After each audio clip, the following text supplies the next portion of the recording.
What's up, folks? It's Chili here. I've got some gameplay going on in the background. This is my first ever ranked game for team matches, I think, in Age of Mythology Retold.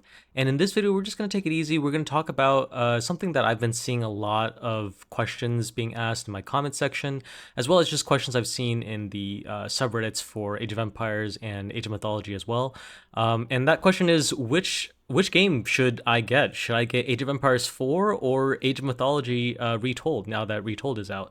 And it's a very valid question because these are kind of like the two hot games in the Age series that are worth talking about. I myself have not played Age of Empires 2. I didn't play it growing up, so unfortunately I can't really speak to it. To this day, I haven't really engaged with it. So I mean, it's definitely the most popular Age game out of everything, but from my perspective, Age of Empires 2 is just mostly running off of nostalgia. I think the just looking at the graphics, the game design, it's not really. I feel like if you're not really nostalgic for that kind of experience, it's probably not on the same level as some of these other experiences. Age of Mythology Retold is probably she's the new pretty girl on the block.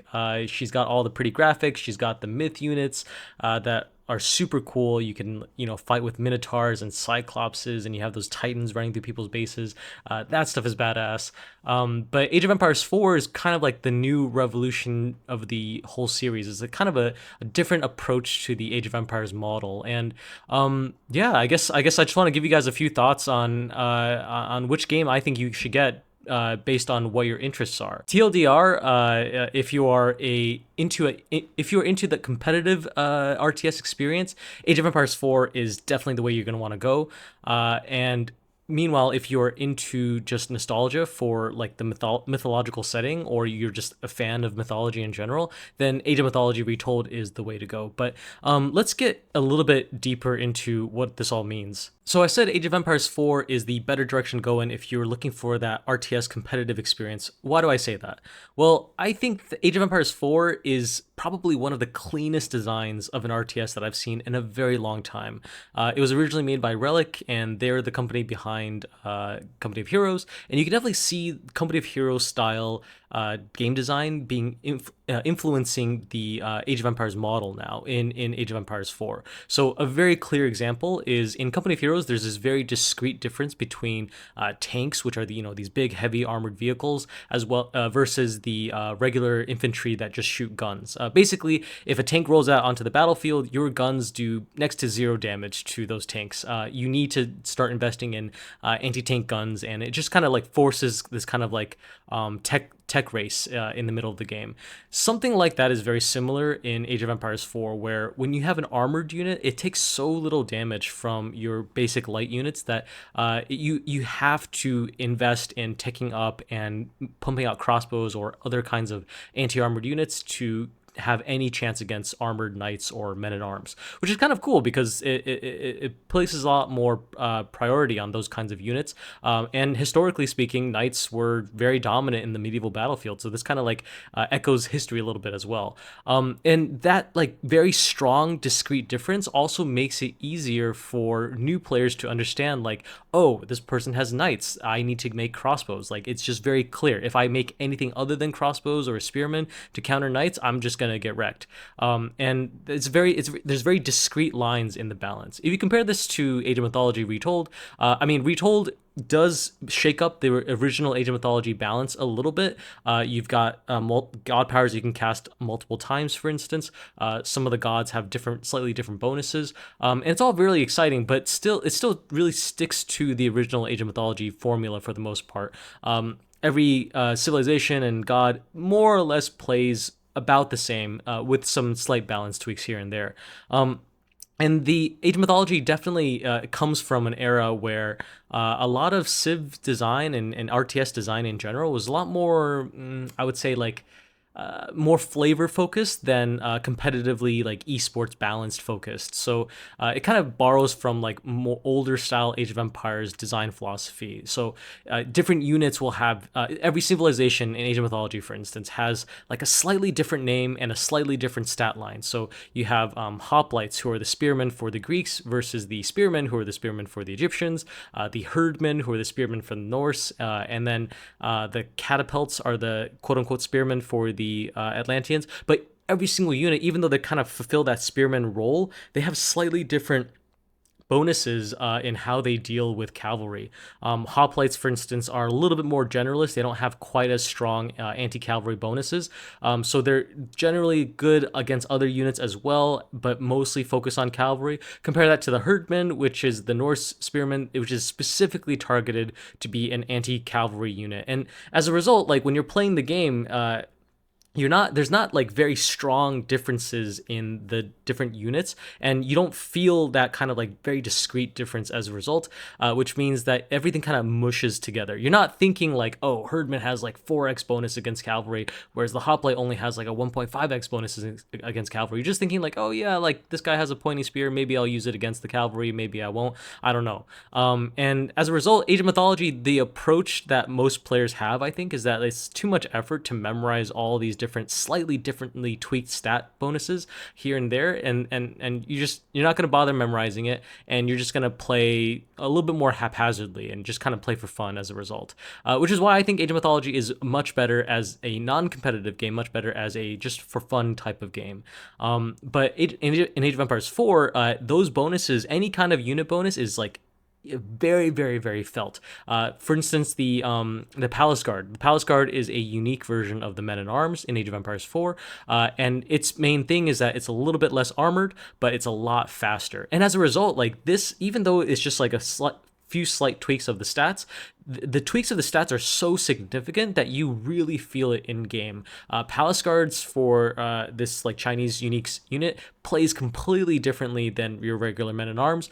You're now using Palace Guards to run around the map. You're using them to raid. You're using them to kind of perform flanking maneuvers, almost in like a cavalry-like role, or at least they fulfill almost like a hybrid Men at Arms and cavalry-like role, compared to like say the English Men at Arms, which are just slow and tanky and just fulfill like the role of like the frontline unit. So it's like all these different, slightly different nuances completely change the way you play in the game, and as a result, it's a lot easier to understand what a unit does and what a unit's useful for. This has a few advantages and disadvantages when it comes to new players coming into the game. For new players coming into the game, if you are competitively minded and you can kind of quickly pick up on all these different like oh, you can see like, oh, this unit's clearly good for this and this unit's clearly good for that. You can kind of pick up on that really easily, and in a way, Age of Empires 4 is very streamlined in its design to help you understand what is competitive and what's not, how to play competitively, essentially. But the problem, however, is that in general, then your average player in AOE4 is going to be kind of like railroaded onto this competitive mindset, competitive track, and most people are not thinking about just like, doing willy-nilly stuff and having fun.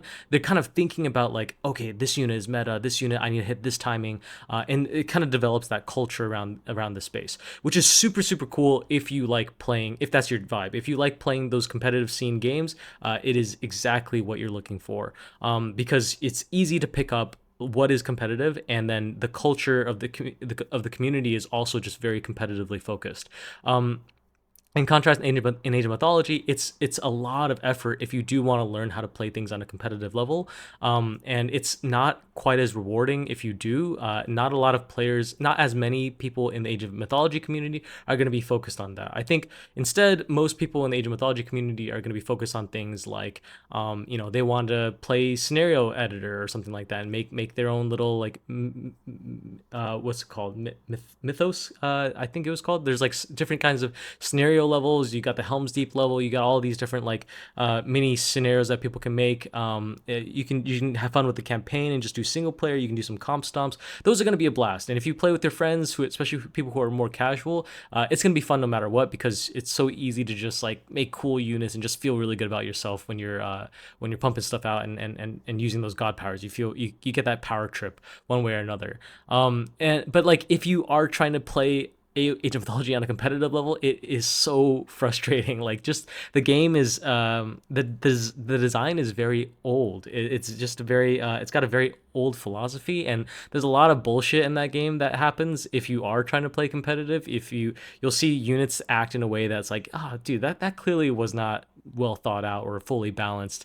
And some civs can do some stuff that's just like, if you let them hit that level, it's basically game over and it's just broken at that point. There's a lot less like optionality and like opportunity for I would argue comeback in a game like that. Age of Mythology also, like, a good example of this is the god powers. The moment you age up, you get access to god powers, and these god powers can completely swing the game. And there's very little, unfortunately, very little indication of like of when it's coming, and so you don't really know what to expect, and all of a sudden it just hits you. So I think I saw Beastie talk about this once, where he had a video where he was going over how he was playing in a tournament, and then basically like the enemy aged up to age 3 as the Greeks aged up with Aphrodite. He got the it's called the curse power, where you can turn your enemy army into pigs. That happened in a split second. He had no idea that it was coming. He was trying to take a fight. The curse power happened. Beastie's army just got turned into pigs, and there's nothing he can do in that situation. He just gets fucked, and then he loses the game as a result. Like those kinds of like super swinging moments, usually if you're designing a game to be competitive, you need to give counterplay. Without any option for counterplay, it doesn't feel fun. It just feels like you got kind of bullshitted. And so if there was like something like I don't know, some kind of alert that happened. Like in Age of Empires 4, for instance, when you age up by building landmarks. So if the opponent is aging up, you can tell if you are good at the game. If you send scouts around their base, you can kind of tell like when they're going for their age up timing. You can tell exactly what landmark they're going to be building, so you kind of know what to expect. And on top of that, there's no crazy god powers that's going to completely swing the game at any point. So it's just a very different design philosophy. None of this is to say that Age of Mythology Retold is a bad game, however. Don't get me wrong. Age of Mythology Retold, I'm having a blast with it. I'm having a blast with both games, actually. I really enjoy both games. But I would say that Age of Mythology Retold, if you enjoy the mythological setting, if you enjoy a little bit more fantasy, if you don't take the game as seriously, and you just want to see cool monsters fight it out with little human units, and I think probably more casual players would enjoy that. It's going to be a much better pick for you. But if you are looking for a game that you want to play probably for a longer time, like Age of Mythology is probably something you check out for like a month or so, play through the campaign, and then just kind of call it quits after that, and you can move on to the next thing. But if you're looking for a game that's kind of going to be your it game for the next year or something like that, AOE4 has a lot more replayability because of the competitive scene. And this fall or this winter, we're probably going to see a lot of news coming out from the team for whatever the next expansion is. The previous Age of Empires 4 expansion was I think the highest selling, highest grossing, or just most units sold expansion of all time for the Age of Empires series. So that was kind of crazy, because you don't expect that, because Age of Empires 4 kind of flopped initially, but to this day it has a pretty steady player base, and I am a huge fan of the way they designed the game. So I think there's a lot of opportunity for this game to just stay in the running for a very long time. Some folks were concerned about like the potential of Age of Empires 5 coming out and just kind of supplanting Age of Empires 4. I don't think that's going to happen anytime soon. Just based on a guess, I feel like there's not that many dollars being invested into new RTS titles from big players like Microsoft. They saw how Age of Empires 4 kind of flopped, so I'm doubtful that they're rushing to pump out something new. They did release Age of Empires Online recently, which is one of those like mobile Clash of Clans style games. It's not for me, but most likely companies are going to be moving more and more in that direction, because that is probably going to be much more of a moneymaker. My guess is that someone high up managed to convince the execs to pump out Age of Empires 4 for nostalgia's sake. It got pumped out. Maybe it got rushed a little bit at the end to get it out there, and as a result, the community had quite a big backlash against it. Over time, because of a dedicated team, people who are just kind of in it for the passion, they've been able to bring it up to a state that's in a pretty good place. But I don't think that there's going to be a lot of dollars invested in making Age of Empires 5 anytime soon. Now, when it comes to things I'd like to see improved on both games, let me think about that. I think for Age of Empires 4, It's already doing a lot of what it's been trying to do for a while now. Some of the things that I've really wanted for a long time, things like the reconnect feature for the multiplayer, or maybe more focus on the multiplayer scene, or more focus on like the team game scene, would be really great. I don't know if we're actually going to get anything like that. I know a lot of players that play AOE4 kind of want that competitive aspect. They kind of focus the pro scene is all focused on 1v1 games. I think that a lot of players actually would spend most of their time playing team games, and it's kind of a mistake to focus on the 1v1 scene for the most part. I don't think there's a lot of people that are really into 1v1 the 1v1 stuff. I mean, like probably streamers would be, but I would love to see a more focus on the team game setting, because Age of Empires 4 really does do some things in a team game context really well. People who have watched my channel will know that I love games on maps like Gorge, for instance. Some of the map design in this game really lends itself to like a competitive team game setting, and I think that would bring a lot of more, like middle of the road, not quite casual, not quite competitive players on board.